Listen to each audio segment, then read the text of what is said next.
अस्सलाम वालेकुम। तस्नीम्स खजाना में आप सभी का इस्तकबाल है।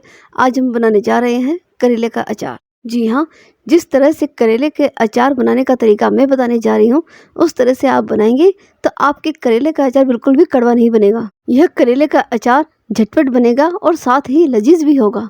तो चलिए बनाना शुरू करते हैं। करेले का अचार बनाने के लिए हमने 1.5 किलो करेले लिए हैं। जो हमने करेले लिए हैं, ये करेले बड़े साइज के दिख रहे हैं, लेकिन ये करेले कच्चे ही हैं, पके हुए नहीं हैं। लेकिन इस बात से कोई फर्क नहीं पड़ता है कि हमने करेले कच्चे लिए हैं या फिर पके हुए लिए हैं। आपके करेले का अचार अच्छा ही बनेगा। अचार बनाने के लिए आपको जो करेले लेने हैं वो एकदम फ्रेश लेने हैं। कोई भी करेला इसमें गला हुआ नहीं होना चाहिए। अब हम इन्हें अच्छे से धो लेते हैं। करेलों को धोने के बाद इनका पानी सूखने के लिए इनको पंखे के नीचे रख देंगे। करेलों का पानी अच्छे से सूख चुका है। अब हम एक बर्तन लेंगे, उसमें हम इन करेलों को कट करेंगे। आप जो भी बर्तन ले वो एकदम ड्राई होना चाहिए, उसमें पानी बिल्कुल भी नहीं होना चाहिए, नहीं तो आपके करेले जल्दी खराब हो जाएंगे। करेलों का ऊपर का और नीचे का हिस्सा थोड़ा थोड़ा हम निकाल देते हैं। हमारे करेले थोड़े से बड़े हैं तो हम इन्हें 3 हिस्सों में कट करेंगे। अब इन्हें हम बीच से कट करेंगे और उसके बाद हम इन्हें लंबाई में कट करेंगे। आप करेलों को गोल गोल भी काट सकती हैं। इन करेलों के बीज कच्चे हैं तो मैं इन्हें निकाल नहीं रही हूँ। यदि आपके करेले के बीज पके हुए हों तो आप इन्हें जरूर से निकाल दें। करेलों को हमें अच्छे से सुखा कर लेना है। यदि करेलों में थोड़ा सा भी पानी रह गया तो करेले का अचार बहुत जल्दी खराब हो जाएगा। बस इसी तरह से हम सभी करेलों को कट कर लेंगे। सभी करेलों को हमने कट कर लिया है। अब हम इसमें 4 टेबल स्पून नमक डालेंगे और 1.5 टेबल स्पून हल्दी डालेंगे। इन दोनों चीज़ों को हम करेले में अच्छे से मिक्स कर लेंगे। दोनों चीज़ों को हमने करेले में अच्छे से मिक्स कर लिया है।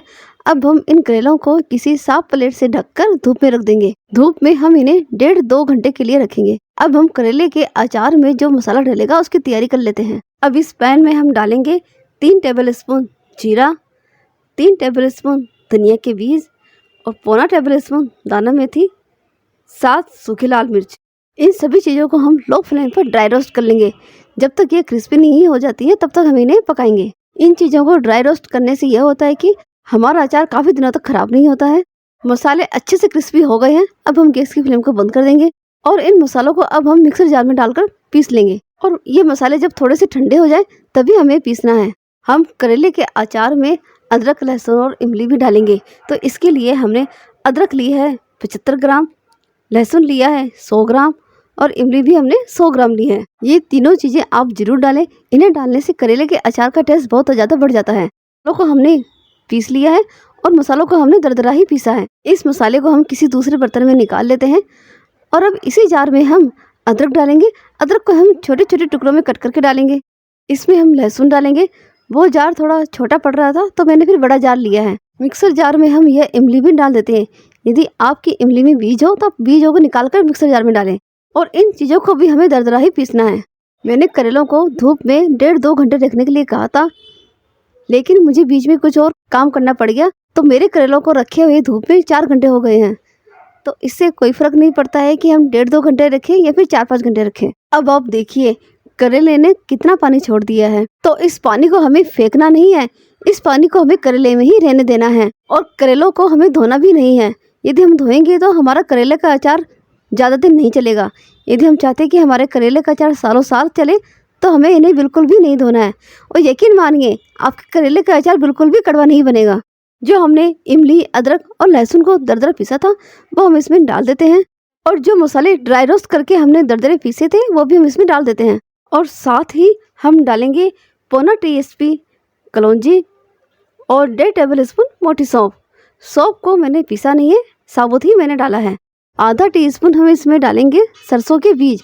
सरसों के बीज को मैंने खलबट्टे में ही दरदरा पीस लिया था। 1 टेबल स्पून डालेंगे कश्मीरी लाल मिर्च। कश्मीरी लाल मिर्च डालने से अचार का कलर अच्छा आएगा। 3 टेबल स्पून सिरका डालेंगे। सिरका डालने से अचार जल्दी खराब नहीं होगा क्योंकि हम इसमें तेल ज़्यादा नहीं डालेंगे। इन सभी चीज़ों को हमें करेले में अभी मिक्स नहीं करनी है, इसे हम अभी साइड में रख देते हैं।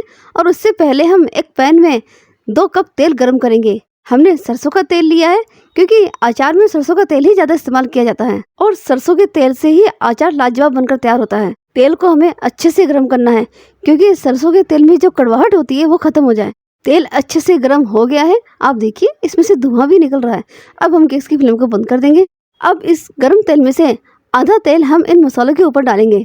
गरम तेल इन मसालों के ऊपर डालने से अदरक लहसुन का जो कच्चापन है वो दूर होगा और इससे अचार टेस्टी भी बनेगा। 1 कप तेल मैंने डाल दिया है और 1 कप बचे हुए तेल को हम साइड में रख देते हैं। इसे हम ठंडा होने देंगे। पहले चम्मच से हम इन मसालों को अच्छे से मिक्स कर लेते हैं। अब इस मसाले को पूरे करेलों में हम अच्छे से मिक्स करेंगे। करेले के अचार में कलर कितना खूबसूरत आया है।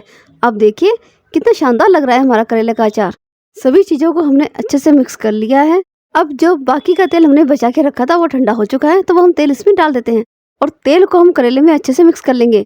हमारा करेले का अचार बनकर तैयार हो चुका है। आप इसे इसी वक्त भी खा सकते हैं, लेकिन आप इस करेले के अचार को 2-3 दिन के लिए किसी कांच के जार में डालकर धूप में रख दीजिए, तो हमारा करेले का अचार और भी अच्छे से तैयार हो जाएगा। यकीन मानिए, आप इस तरह से करेले का अचार बनाएंगे तो बिल्कुल भी कड़वा नहीं बनेगा। आप इस रेसिपी को ज़रूर बनाएं और मुझे बताएं कि आपके करेले का अचार कैसा बना।